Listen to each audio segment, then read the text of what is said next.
Lembaga Pentasih Buku dan Konten Keislaman Majelis Ulama Indonesia menggelar pelatihan standarisasi pentasihan buku dan konten keislaman pada Kamis 25 September 2025 di Aula Buya Hamka, Majelis Ulama Indonesia, Jakarta. Wakil Ketua Umum Majelis Ulama Indonesia, Kiai Haji Marsudi Syuhud MM mengatakan agar masyarakat harus mentasih buku yang akan dicetak dan sudah dicetak khususnya di LPBKI MUI. Kiai Haji Marsudi berharap agar masyarakat semakin banyak untuk mereview tulisan, pandangan, dan pendapat untuk buku dan konten keislaman.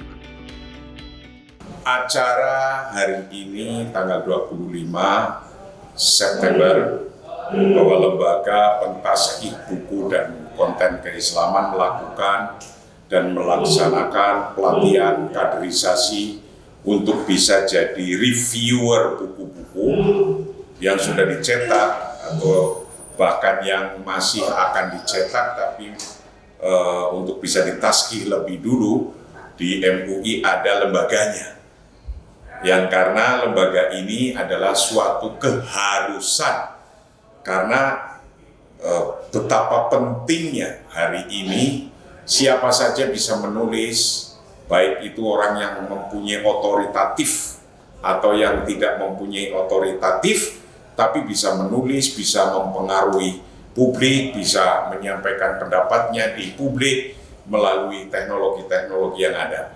Nah, khusus untuk pandangan agama, kita ada yang mensortir, memilih, dan nanti ketika ada isu-isu yang kemudian kok bertentangan dengan usul, bertentangan dengan konteks dasarnya ajaran keagamaan, itu akan bersama-sama disampaikan ke publik dan diluruskan bersama-sama, dan alhamdulillah sudah banyak yang dilakukan oleh Majelis Ulama Indonesia.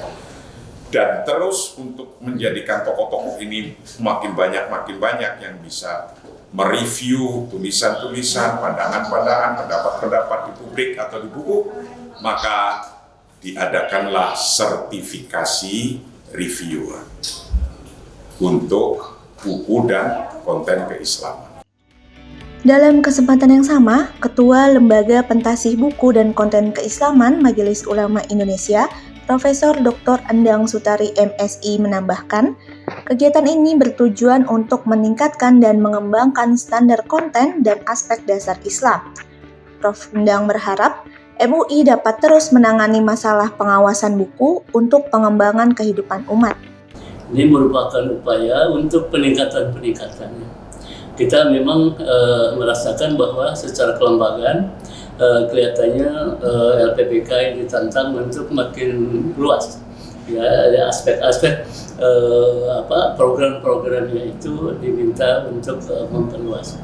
Yang kedua, makin memperdalam standar-standar kontennya. Selama ini kita menggunakan standar konten dari aspek dasar-dasar keislaman, kemudian juga aspek-aspek yang menjadi paham, pandangan, fatwa, dan juga prinsip-prinsip yang dikembangkan oleh Majelis Ulama Indonesia. Dan kemudian yang ketiga berkaitan dengan apa yang menjadi materi perundangan di Indonesia. Dan yang terakhir aspek teknologi, kemudian aspek-aspek linguistik, aspek-aspek perbukuan. Nah, itulah sebabnya kita mau mencoba ini untuk mengembangkan konten ini dalam standar-standar yang makin pasti. Kita mengharapkan bahwa LPBK ini memang selama ini ternyata tidak satu fungsi, ya, fungsi pentasihan.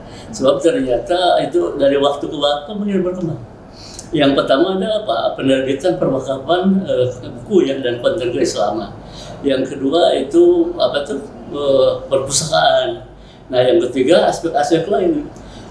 Dari untung kita sudah menggunakan istilahnya buku dan konten keislaman, sehingga tantangan sekarang medsos, kemudian karya-karya digital, ini harus segera diwujudkan dalam walaupun mungkin posisi PBKI Majelis Ulama Indonesia itu sebagai mitra dari pemerintah, siap tidak punya kewenangan secara undang-undang untuk menangani masalah pengawasan perbukuan itu. Jadi kita mengharapkan agar supaya umat Majelis Ulama dan pemerintah itu berkolaborasi agar supaya masalah literasi Islam, masalah perbukuan, masalah buku dan konten-konten keislaman lainnya digital terutama itu makin terjaga untuk pengembangan kehidupan masyarakat. Dari Jakarta, tim liputan MUI TV melaporkan.